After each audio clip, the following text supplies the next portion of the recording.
نبی پاک صلی اللہ علیہ وسلم کے صحابہ نے حملہ کیا. حاتم طائی جس قبیلے میں رہتا تھا اس قبیلے پر. حاتم طائی کا جو بیٹا تھا عدی بن حاتم وہ قبیلہ چھوڑ کے بھاگ گیا. کہنے لگا میں مسلمانوں کا مقابلہ نہیں کر سکتا لہٰذا بھاگ رہا ہوں. حاتم کی جو بیٹی تھی وہ کہنے لگی میں سردار کی بیٹی ہوں اور بڑے گھرانوں کے لوگ بھاگا نہیں کرتے, مقابلہ کرتے. میں قوم کے ساتھ جیوں گی, قوم کے ساتھ مروں گی.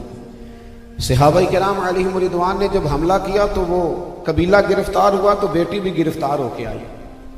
ابن اسحاق ابن ہشام دونوں میں آپ کو روایت ملے گی. حاتم طائی کی بیٹی کہتی ہے میں نے دل میں خیال کیا کہ میں معاذ اللہ مسلمانوں کے نبی سے ایسے سوال کروں گی, ایسے سوال کروں گی کہ انہیں جواب نہیں آئے گا. نقل کفر نہ باشا, ایسی باتیں کروں گی. اور کہتی ہے میری تنی ہوئی گردن تھی, اکڑی ہوئی. بادشاہ کی بیٹی تھی اور زمانہ جانتا تھا. کہتی جب میں مسجد نبوی میں داخل ہوئی نا تو چونکہ میں تلوار چلاتی تھی تو صحابیات جو جنگ میں شریک تھی انہوں نے میرے ہاتھ پیچھے باندھ دیے. کہتی جب مسجد نبوی میں حضور کے سامنے گئی تو میرے اندر ایک بھوچال تھا باتوں کا, یہ کر دوں گی وہ کر دوں گی. لیکن کہتی ہے اندر داخل ہوئی میرا سر ننگا تھا. اللہ کے رسول علیہ الصلوۃ والسلام نے نا اپنے کندھوں سے چادر اتاری اور کہتی ہے جیسے ہی وہ چادر میرے سر پہ آئی نا میری گردن بھی جھک گئی, میری آنکھیں بھی جھک گئی. وہ ختم ہو گئی بات, ضرورت نہیں رہی. حضرت سیدنا سلمان فارسی رضی اللہ تعالیٰ عنہ حاضر تھے. انہوں نے مشورہ دیا, عرض کی یا رسول اللہ صلی اللہ علیہ وسلم یہ کافر کی بیٹی ہے, مشرک نجس ہوتا ہے.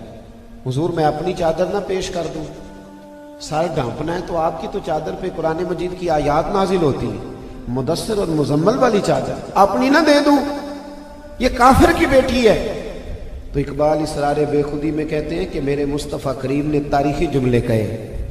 محبوب فرمانے لگے سلمان چپ کر جا, بیٹی کافر کی بھی ہو تو بیٹی ہوتی ہے, بیٹی تو بیٹی ہوتی ہے, بیٹیاں تو سانجھی ہوتی ہیں, بیٹیاں سانجھی ہوتی ہیں, وہ بیٹیاں ایک جیسی ہوتی ہیں.